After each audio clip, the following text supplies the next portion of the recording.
नमस्ते श्रोतागण। कहानी चैनल में आपका स्वागत है। आइए सुनते हैं मालती जोशी जी की कहानी हादसे और हौसले। मेहंदी तो बड़ी प्यारी लगाई है।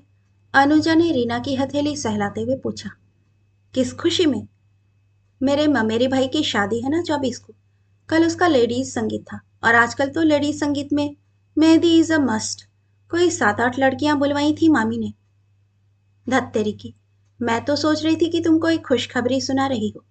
वो पिछले हफ्ते जबलपुर से लोग बाग आए थे। उसका क्या हुआ? होना क्या था? उसके यहाँ से तो हाँ आ गई थी, पर मैंने ही मना कर दिया। क्यों? उसकी सैलरी पता है? सिर्फ 35,000। 35,000 ओनली। बताओ, इतने में गुजारा होता है आजकल? मुझे तो किसी को बताने में भी शर्म आएगी। अनुजा कुछ बोली नहीं, सिर्फ उसे घूरती रही। ये अब तुम मेरे घर वालों की तरह शुरू मत हो जाना। हमारी दादी जी बोली, तेरे दादाजी तो 350 पर रिटायर हुए थे। माताश्री बोली, मेरी शादी हुई तब तेरे पापा की तनख्वाह सिर्फ 1,500 थी। अरे, किस जमाने की बात कर रही हो भाई? आज तुम अपनी काम वाली बाई को 1,500 दे रही हो। तुमने वह दिल्ली वाला प्रपोजल नाहक रिजेक्ट कर दिया। लड़के की सैलरी भी अच्छी थी और पिता का बिजनेस भी था शायद। तुम्हें बताया तो था। 3-3 अनब्याही बहनें थी। उनको निपटाते निपटाते ही आधी जिंदगी गुजर जाती। अपनी लाइफ का भी इंजॉय करते। और फिर सिर्फ शादी पर ही तो सब कुछ समाप्त नहीं हो जाता। जिंदगी भर करना पड़ता है। तुम तो कोई इकलौता बंदा ढूंढ लो। वो भी देख चुकी हूँ। नासिक का प्रपोजल था। लड़का इकलौता था, पर घर एकदम बाबा आदम के जमाने का। रेनोवेट करवाएंगे तब भी कोई फर्क नहीं पड़ेगा। इकलौते चिराग हैं तो अलग रहने का सवाल ही नहीं उठता। रीना, आजकल तुम्हारी बड़ी फिक्र होने लगी है। क्यों? यह जबलपुर वाला कितने नंबर का था? 16वां। क्या? मुझे डर लग रहा है। हालत कहीं कविता मैडम जैसी ना हो जाए। ये दोस्त होकर ऐसी बददुआ तो मत दो। कहते हुए रीना उठ खड़ी हुई। कुर्सी सरकाते हुए जैसे ही उसने इधर उधर नजर दौड़ाई, उसे जैसे लकवा मार गया। कविता मैडम ठीक बगल वाली मेज पर बैठी थी। वे कब आई उन्हें पता ही नहीं चला। दोनों ने उन्हें साथ ही देखा और उनके पसीने छूट गए। हेलो, कविता मैडम ने अपने हमेशा वाले अंदाज में विश किया। बाहर की राह ली। कैंटीन का कांच वाला दरवाजा ठेलकर वे बाहर आईं और कुछ क्षण खड़े रहकर खुलकर सांस ली। दिल दोनों के बुरी तरह धड़क रहे थे। उन्होंने सुन लिया होगा क्या? कितना सुना होगा? कम से कम बद्दुआ वाली बात तो जरूर ही सुनी होगी। तुम्हें उनका नाम लेने की क्या जरूरत थी? मैंने तो सिर्फ तुम्हें वार्न करना चाहा था, इसीलिए उनका उदाहरण दे डाला। अनुजा ने रुआसे स्वर में कहा। ठीक है, ठीक है। अब आगे से ध्यान रखना। No personal talk in canteen. Reena दिन भर परेशान रही। कविता मैम उसकी इमीडिएट बॉस नहीं थी, पर सीनियर तो थी। उन्हें नाराज करना किसी भी तरह हितकारी नहीं था। अनुजा पर गुस्सा आ रहा था, पर उसने भी एक वेलविशर की तरह उसे समझाना चाहा था। वह इस तरह रिश्ते नकारती चली गई तो एक दिन सचमुच उम्र के उस पड़ाव पर पहुंच जाएगी जहां गलत सलत समझौते करने पड़ेंगे। उसने तो पहले रिश्ते पर ही हाँ कर दी थी। स्वप्न जीवी उम्र थी वह। पर तब घर वाले बिफर गए थे। अपनी सुंदर गुनी कमाऊ कन्या के लिए वे अच्छे से अच्छा वर चाहते थे। वह रिश्ता रीना की मौसी लाई थी। यहाँ से इनकार आने पर उनका मुंह सूज गया था। कहती थी, देखती हूँ अब कौन सा राजकुमार आता है। राजकुमार ना सही पर ढंग का आदमी तो हो। यहाँ तो एक से एक नमूने सामने आ रहे हैं। सैलरी का सवाल भी आजकल अहम हो गया है। पर्सनैलिटी भी तो कुछ मायने रखती है। हर किसी लल्लू पंजू के गले में तो जयमाला नहीं डाल सकती ना।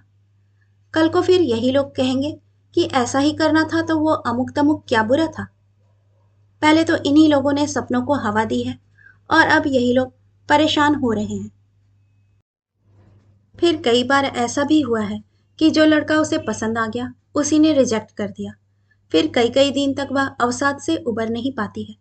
पंडित पुरोहित मित्र परिजन मैरिज ब्यूरोज सब जुटे हुए हैं, पर बात बन ही नहीं रही है तो वह क्या करे। ऐसे में अनुजा ने कविता मैम का उदाहरण देकर उसे तो एकदम हताशा के गर्त में ही ढकेल दिया था। कविता मैम की शादी बहुत बड़ी उम्र में हुई है, वह भी एक रिटायर्ड फौजी से, जिसकी एक टांग नकली है।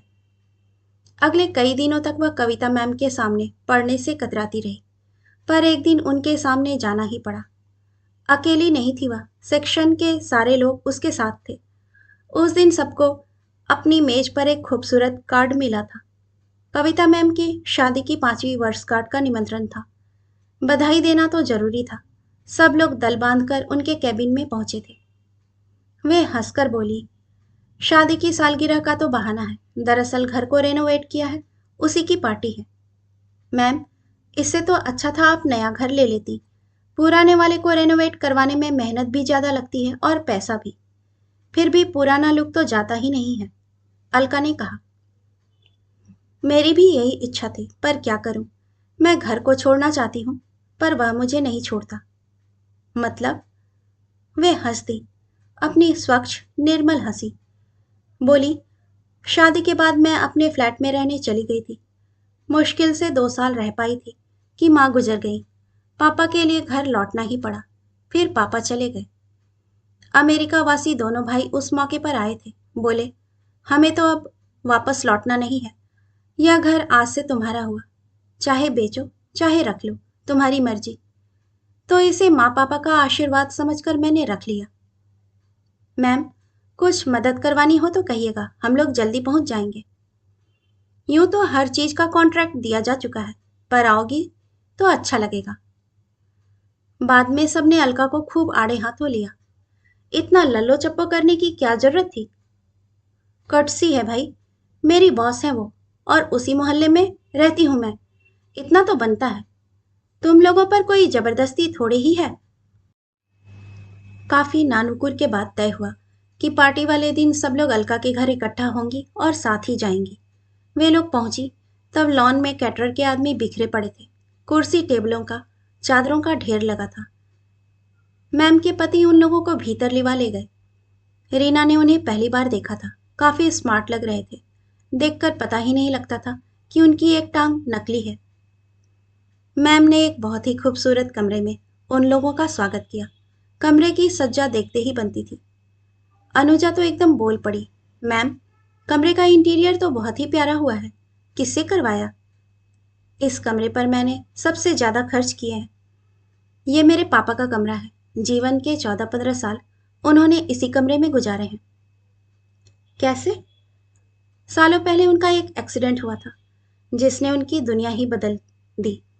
एक्सीडेंट में प्राण तो बच गए थे, पर कमर के नीचे का पूरा शरीर लुंज पुंज हो गया था। उनकी दुनिया इसी कमरे में सिमट कर रह गई थी।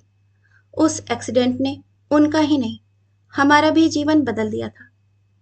पढ़ाई छोड़कर मुझे नौकरी करनी पड़ी थी, क्योंकि घर में कमाने वाला कोई नहीं था। भाई लोग पढ़ रहे थे। वे लोग अब कहाँ हैं? उस दिन बताया था ना, यूएसए में। बड़ा वाला इंजीनियर बना तो हमें कुछ आस जगी थी, पर वह बाहर जाने की फिराक में था। 1-2 साल यहाँ नौकरी की और अमेरिका चला गया। सिर्फ शादी के लिए एक बार आया था और दूसरी बार पापा की मृत्यु पर। छोटा भी उसी की राह पर चला। उसने तो शादी भी वहीं की, बस पापा के मरने पर आया था। शायद इसलिए मैम आपकी शादी बहुत लेट हुई ना? शिल्पी ने डरते डरते पूछा। हाँ, ऐसा ही समझ लो। पापा का एक्सीडेंट ना हुआ होता तो आज हम शादी की 18वीं या 20वीं सालगिरह मनाते होते। मतलब, आप सर को पहले से जानती थी? अनुजा ने पूछा। हाँ, कॉलेज से ही जानती थी। तय था कि पढ़ाई पूरी होते ही घर वालों से बात करेंगे। हम दोनों के माँ बाप मना भी करते, तब भी शादी तो हमें करनी ही थी। पर विधि को कुछ और मंजूर था। पापा का एक्सीडेंट हो गया और मेरी दुनिया ही बदल गई। फिर मैंने जयदीप से कहा कि मेरा तो अब इस चक्रव्यूह से निकलना मुश्किल है, पर मैं तुम्हें आजाद करती हूँ। अच्छी सी लड़की देखकर शादी कर लो। शादी तो उन्होंने नहीं की, पर शायद डिप्रेशन में आकर आर्मी ज्वाइन कर ली। बरसों बरस हमें उनका पता ही नहीं चला। फिर एक दिन खबर मिली कि युद्ध में अपना एक पैर गंवाकर लौटे हैं। आर्मी के आदमी थे, तुरंत ही कृत्रिम पैर की व्यवस्था हो गई। पर आत्मविश्वास, वह तो चूर चूर हो गया था। वह कौन लौटाता? मैंने अपंगता को बहुत निकट से देखा था, उस पीड़ा को परोक्ष रूप से ही सही अनुभव किया था। सारा संकोच त्याग कर मैं उनके पास गई और विवाह का प्रस्ताव रख दिया। बहुत नाराज हुए। उनके अहम को गहरी ठेस लगी थी।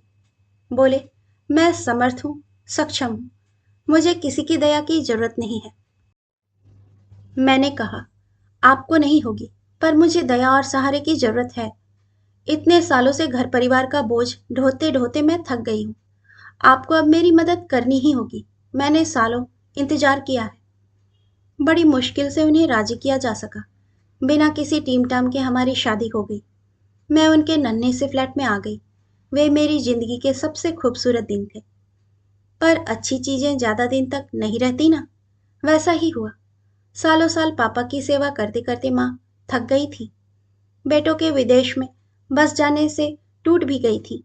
वे भीतर ही भीतर कितना छीज गई थी, इसका पता तब चला जब वे एक दिन सोई तो उठी ही नहीं। बेमन से ही सही घर लौटना पड़ा। पापा को फ्लैट में ले जाना नामुमकिन था। जयदीप बड़ी मुश्किल से यहाँ रहने को तैयार हुए। पर पापा की उन्होंने जो सेवा की है उसका वर्णन नहीं किया जा सकता। उनके बेटों ने भी ऐसी सेवा नहीं की होगी। बेटे तो खैर पहले ही भाग खड़े हुए थे। पापा के मरने के बाद ही लौटे, आखिरी बार। मैम, कभी बच्चों के बारे में नहीं सोचा? शिल्पा ने डरते डरते एक सवाल उछाल दिया। समय ही कहाँ था और अब तो उम्र भी नहीं है। खेलने खाने की उम्र से जिम्मेदारियों का पहाड़ ढोते ढोते थक गई हूँ। अब जाकर खुलकर सांस लेने का मौका मिला है। अब किसी नई जिम्मेदारी की कल्पना से भी रूह कांपती है। अब तो जो भी समय मिलेगा हम एक दूजे को देना चाहेंगे। बहुत देर में ही सही एक दूसरे का साथ मिला है, उसे एंजॉय करना चाहेंगे। ओह, व्हाट अ लव स्टोरी, लड़कियों ने कोरस में कहा। यह स्टोरी नहीं है बच्चों, जिंदगी की हकीकत है। शादी सिर्फ पेस्लिप का मिलान या डिग्रियों की जुगलबंदी नहीं होती। यह एक एग्रीमेंट है, एडजस्टमेंट है और एक दूसरे के प्रति कमिटमेंट है। और पनिशमेंट भी। सबने चौंक कर देखा। थ्री पीस सूट में सजे जयदीप खड़े मुस्कुरा रहे थे। उनका खिला खिला चेहरा उनकी अपनी बात को झुठला रहा था। अरे वाह, दूल्हे मियाँ तो तैयार भी हो गए। हाँ, और अब आप भी अपने लेक्चर को फुल स्टॉप देकर अपना हुलिया सुधार लें। 7 बजने को हैं। बाप रे, बोलती है तो बोलती ही चली जाती हैं। Poor girls, they must be bored to death. No sir, it was a pleasure, सबने एक साथ कहा। और वह एकदम सच था। कहानी सुनने के लिए आपका धन्यवाद।